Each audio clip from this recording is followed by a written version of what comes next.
Okay, so before we get going today, got a story to share. This is my third time recording this exact same video because something has managed to go wrong every single time I've tried doing this video. So let's hope this is the one. This one's gonna work.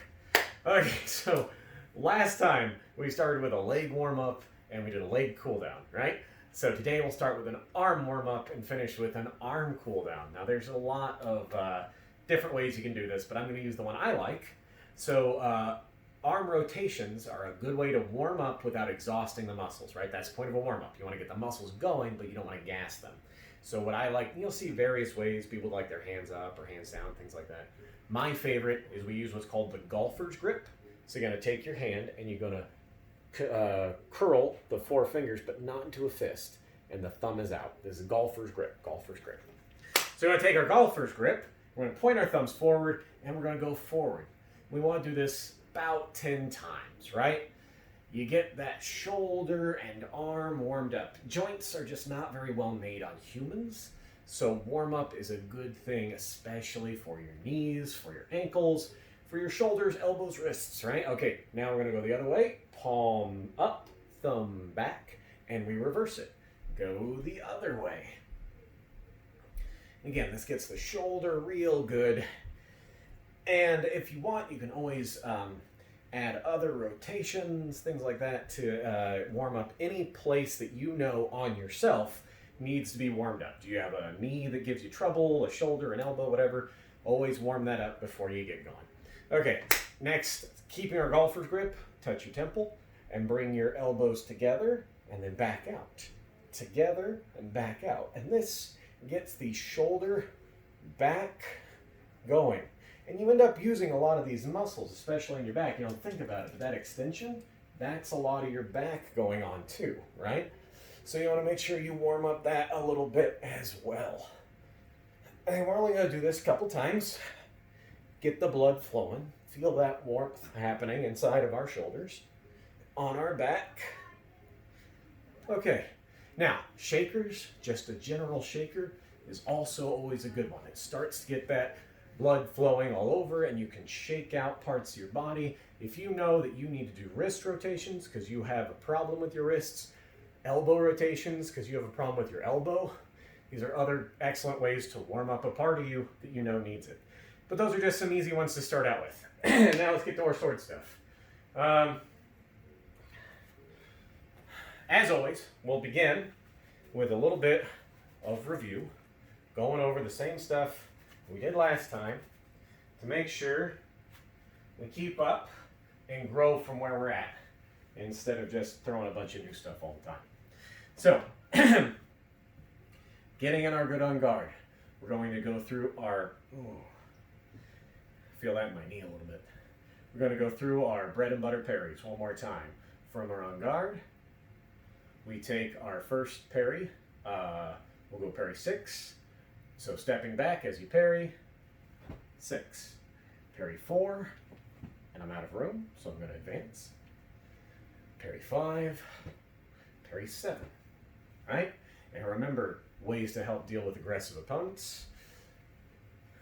From our on guard, as they lunge in, we catch them on our parry 1 with our oblique movement, right? So we make our side step 1, counter cut. Something to keep in mind. Also, important things, remember we have our 3 pillars of fence, right? We're always working on our balance. I will be right back. We're always working on our footwork. We're always working on our blade work. These are our pillars that will make us good fencers. And we have our 4 core concepts we're trying to keep in our head while we're doing this. Step back when you parry, right? Lead with the edge of your sword. Don't parry with the flat. Don't even attack with the flat. You want to lead with the edge of your sword. After we lunge, we parry first, then recover. Don't connect the slowest part of your body to the fastest part of your body. And we're playing by sense of touch, right? If you know your opponent's going somewhere and you parry and you don't feel it, they're not there. And your eyes will lie to you. Your sense of touch is a better way for you to understand where things are at in space than just relying on your eyes.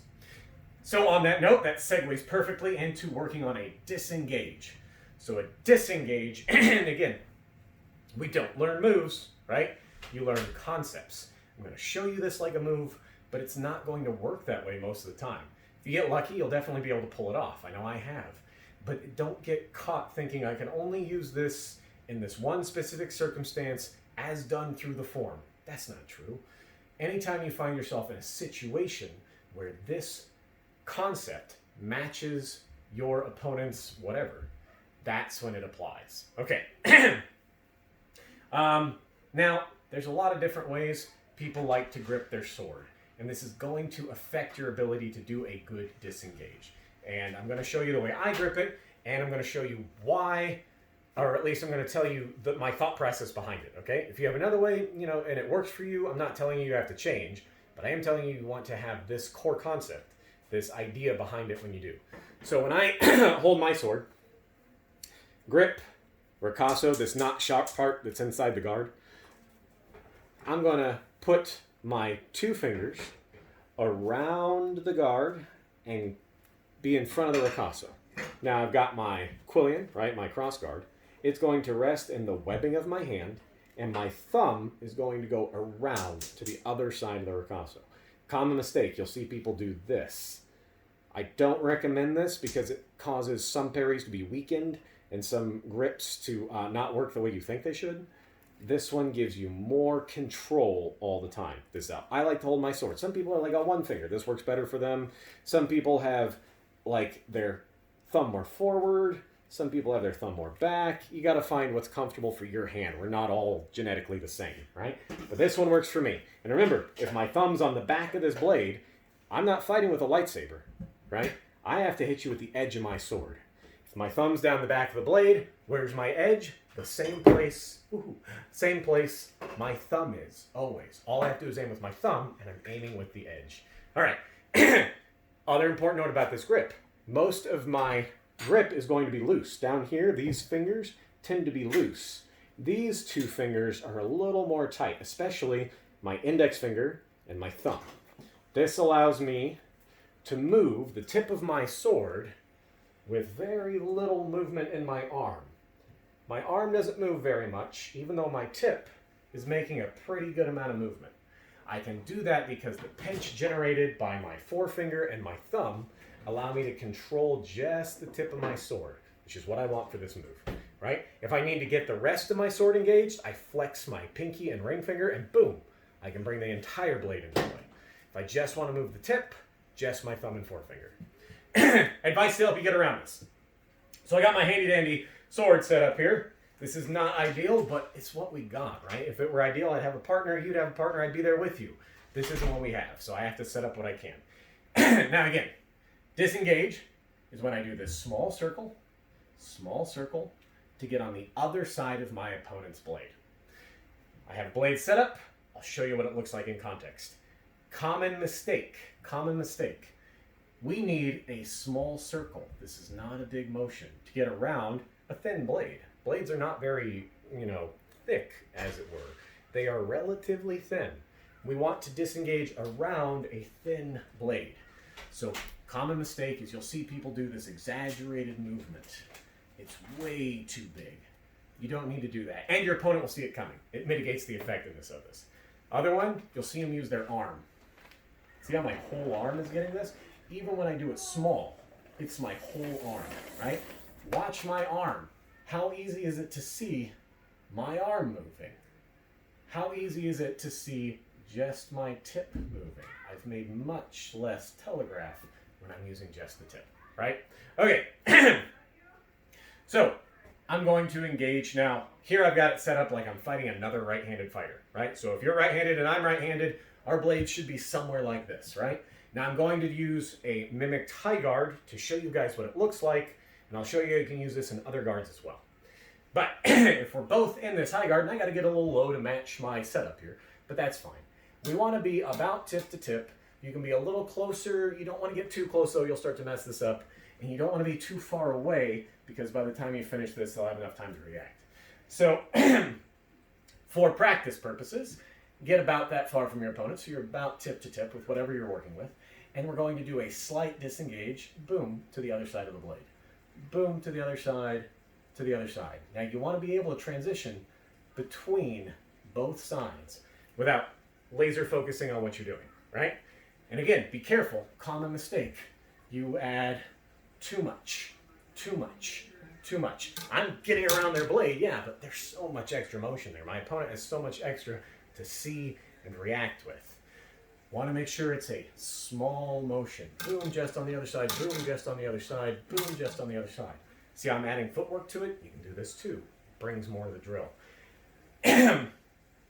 Easy concept to work with on this. You can use a disengage to get an initial bind to throw at your opponent, right? If I come in on the outside of my opponent and I disengage to the inside and follow through with a lunge, boom, right? If I'm on the inside of my opponent and I disengage to the outside, begin that extension, throw my lunge. And you can see how I'm setting it up to where I'm behind my own blade. I'm using my forte against their feeble to make that lunge, right? You do not want to attack without knowing where your opponent's blade is at. This is not a masterful blow. That's how you get dead, right? So using it to get that initial bind to throw my shot keeps you safe while you're using this concept, all right?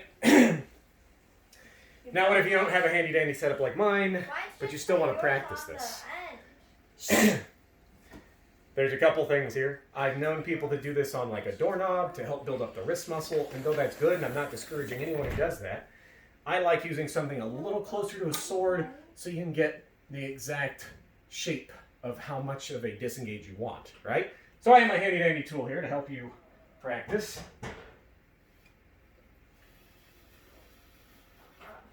I have a pot, right? Now, fun thing about a pot is this pot handle is about the right shape for a blade. It's a little thicker, but it has enough of the same shape that I'm not going to have to change very much to build that good disengage around it. Let me move some of my apparatus here.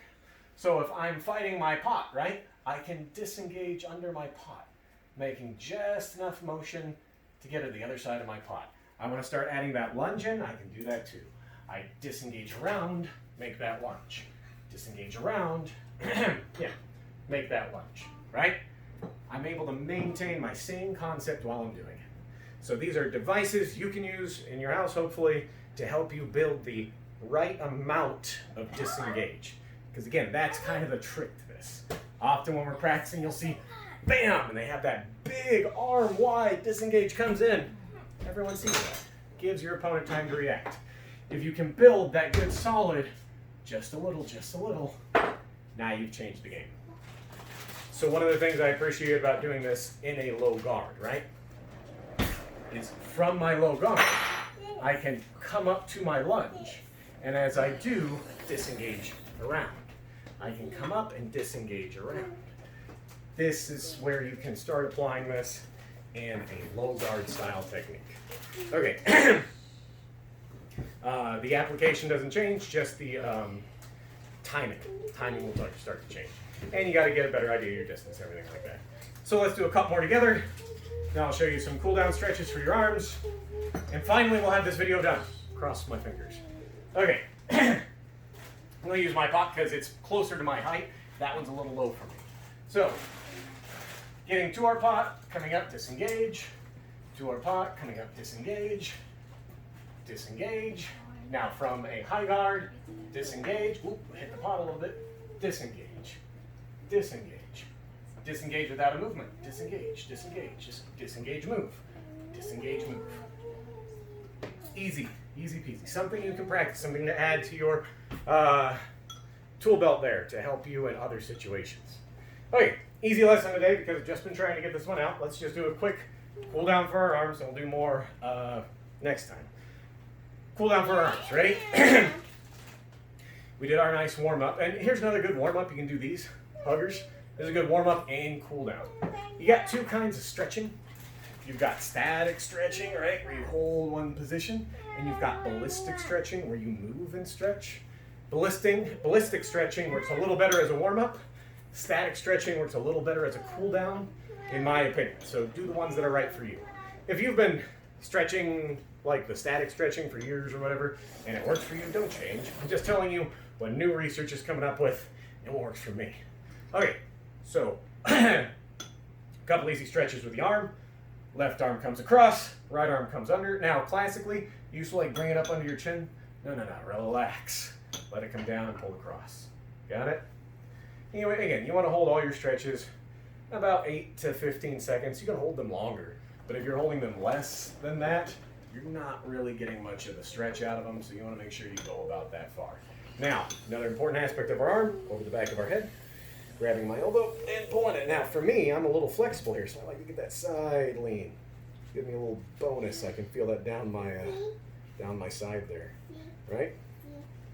And again, just hold that for a little bit. And when you feel the stretch, other arm, because you got two, right? Pulling it across, holding it a minute, getting that good stretch right up in that tricep area. Over the back of your head, give it that pull. And again, like I said, I like to get that lean little bonus right there. Hold it for a second. Oh, poor baby. Now, here's one that I really enjoy. It really helps get most of my arm because I'm able to relax it and move it. It's a pot stir, right? You get about double shoulder width. Take one arm, lean forward, back straight, and you just stir the pot with it, right? And I'm going to go counterclockwise at first. I'm going to do about 8. And once I've done my 8, I go clockwise. And this, I'm just relaxing the whole arm, and I can feel it in my wrist, my shoulder, my elbow, my hand. I feel it all the way down when I do these guys. Other arm, and again, about 8 each direction. This time I'm starting out clockwise. And then I'm going to go counterclockwise for another 8. And again, try to relax your whole arm in this. Let it spin around and get all of that, all your joints limbered. And then when you're done with this, instead of just coming out of it, relax both your hands forward and swing them side to side. Come up like an elephant. You can really feel that when you're done. All right, those work for me. I hope they work for you. If you've got any questions, put them in the comments section because it helps me make more of these videos. Hope you enjoyed that. Stay safe. Hope to see you at some point. Like, comment, and subscribe.